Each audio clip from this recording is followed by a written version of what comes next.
I know a lot of us have been seeing the conversation about hip hop, not being in the space it's once been, right? And hip hop is dead. Everybody's saying hip hop is dead. Hip hop is not dead. Okay? Hip hop is not dead. They're just reorganizing how it's valued, right? So what hip hop always was like the global translator to what was going on with the black experience. You know what I mean? Hip hop was some shit where we was rapping about what was going on in the neighborhood. You know what I mean? Different things that was going on. The drug dealers was doing this, people in the streets doing this, the government doing this, politicians is doing this. It was the way we communicated and reported what was going on amongst the black experience. And what's happened is we've dumbed down hip hop so much that it's hard now for us to smarten up a little bit, right? Not saying that the music in hip hop is making us dumb. I'm not saying that. I'm saying we need a balance, right? Because what's happened is we've made music for these past few years about drug culture, cars, clothes, all of these things that people quote unquote use to feel better than someone, right? And it's only so long you could talk about that before somebody actually wants some advice that they can apply to their fucking life. And what's happening in hip hop is the stories is getting lost now because they're moving away the storytellers and they're taking the aesthetics and putting it on other people that they can scale elsewhere, right? Looking at people like what's my man name? Yeet. You know what I mean? Yeet is like alternative hip hop. Even somebody like a Bad Bunny, right? Bad Bunny makes great music. Shout out to Bad Bunny. Bad Bunny makes great music. But Bad Bunny looks like a rapper, dressed like a rapper. The aesthetic is a rapper. But the difference is he's genre fluent. You know what I mean? He's bilingual. He can go different places other than the ghettos of America. And the world is expanding. You know what I mean? Think about this K-pop Demon Hunter shit. We all over here singing some shit from a whole nother country now. My kid loves that song. Hip hop is expanding and it's going global. And the things that we glorify in the neighborhood doesn't necessarily get global attention. This is shit we worried about. So if we think about black people in America, right, it's about 14 to 15% of us, somewhere around there, right? Probably about 1% of us is in the streets. The black experience is not the loudest part of the streets. It's just the loudest part, excuse me. The streets is the loudest part of the black experience, right? So everybody that's in the streets is not doing criminal activity. I'm somebody that was raised in the streets, but I didn't participate in criminal activity because my uncles, my cousins, none of them would let me. They was like, you a rapper, you play ball, you talented, we gonna protect you. You know what I'm saying? So I didn't grow up participating in criminal activities, but my mannerisms and the way I assess things is very street. It's very street-esque. You know what I'm saying? But what I've learned is if I've got further in business, I've had to leave some of those things I've learned behind because they don't translate at the next level. And that's kind of what's happening in hip hop. It's like our subject matter and everything is not expansive enough for us to move around the world and talk to different parts of it. We're only speaking to a small sector and that can't be scaled. And now we're in a time to where the brands in these big companies, they want you to be compliant. They don't want to deal with a rebel. Hip hop was always some shit for the rebels. We rebelling against the system. We fighting the people, fight the power. You know what I'm saying? Public Enemy said fight the power. We naturally go against the grain. And now we're in a time where brands and these companies want you to add to their system. They're no longer paying people just for awareness no more. Like in 2020, all these brands that came around that was giving this money out, throwing out money, they were looking for who their audience were. Fashion Nova. I know y'all seen all them girls getting that Fashion Nova money in 2020.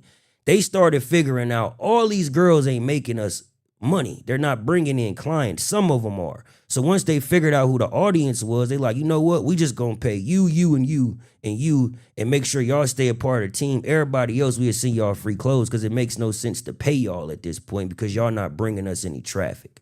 It's the same thing in hip hop. Same fucking thing. Shit's expanding. Music is getting broader. The world is becoming one big neighborhood. And our value used to be so shocking. And so we were so rebellious to where that's everywhere now. Everybody's rebelling. Everybody's rebelling against something in this day and age. And hip hop isn't the driving force that communicates to the world what's going on in the Black experience anymore. You got podcasts, Instagram, TikTok, all of these different creators that speaks from different angles of life, different walks of life. So we need balance. You know what I mean? We need Sexy Red, but we also need a Rhapsody, right? And some people may say Rhapsody's music is more serious than a Sexy Red. That's fine because they represent the same Black girl in the ghetto, right? The same girl that looks up to Sexy Red has a friend that's just like Rhapsody and they kick it, right? So they're both speaking to little Black girls in the ghetto. We need them to do a song. You see what I'm saying? To show like ratchet girls and college graduates, they get along, they hang out too. You know what I'm saying? That can become a thing to where people could say, damn, I never really seen this. And they talking about different ways they grew up in the songs, but they still relate to each other through where they from. That could be a terrible idea, could be a good one, right? But overall, what I'm saying is we have to create more systems. Systems in hip hop that work, right? What I want to do one day is turn this Neuro Live into a festival, probably, to where we pick artists that can come perform, or maybe we turn into an American Idol style show. That will become a system for hip hop artists to come get heard, right?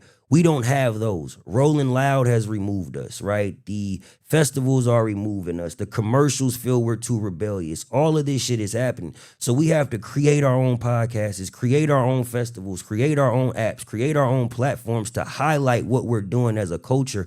Otherwise, we'll just get boxed out due to us not being compliant.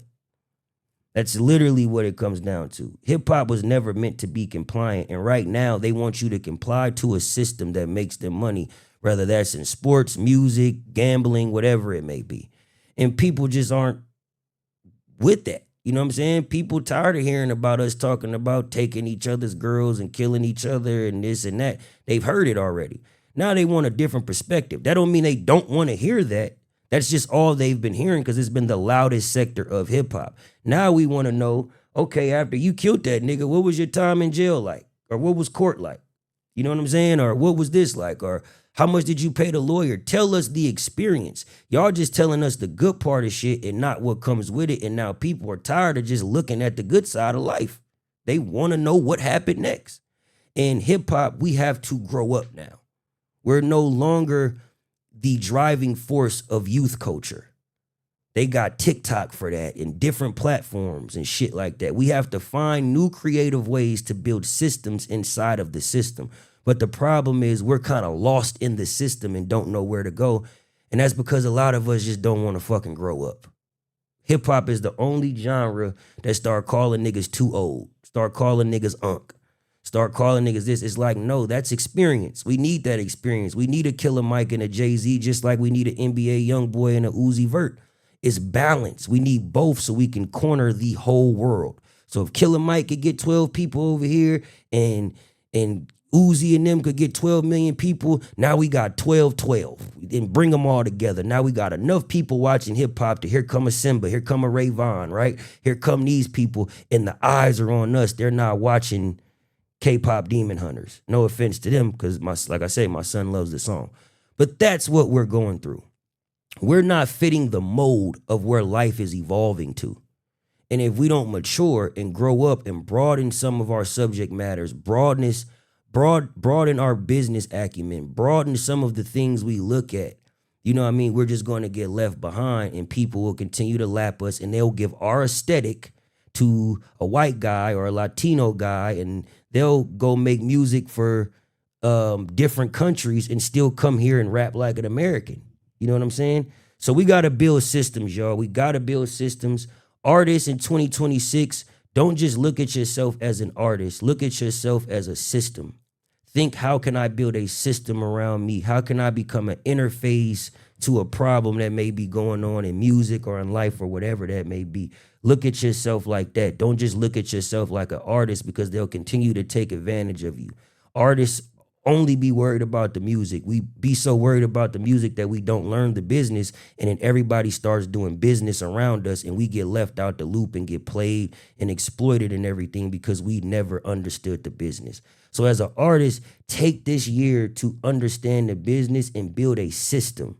Build a system that works for you. Start with 5 fans. Don't worry about trying to get everybody. Just start with 5 people. That 5 will grow into 10, and you'll find the people that like you. Don't worry about the people that don't. They might be for another rapper. He'll control them. But together, it's hip hop. It's one thing together.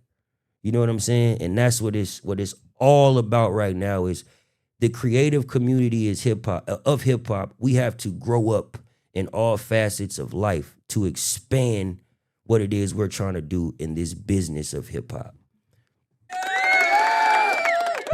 So shout out to all the hip hop artists. Shout out to everybody that's doing their thing. 2026, if you're looking to drop music, man, put music out with meaning. You know what I'm saying? Don't just market your song, market yourself. Music is just a signal. People hear your music, but they want to know who you are and why they like you. You know what I mean? So don't just look at yourself as a song. Look at yourself as a system, y'all.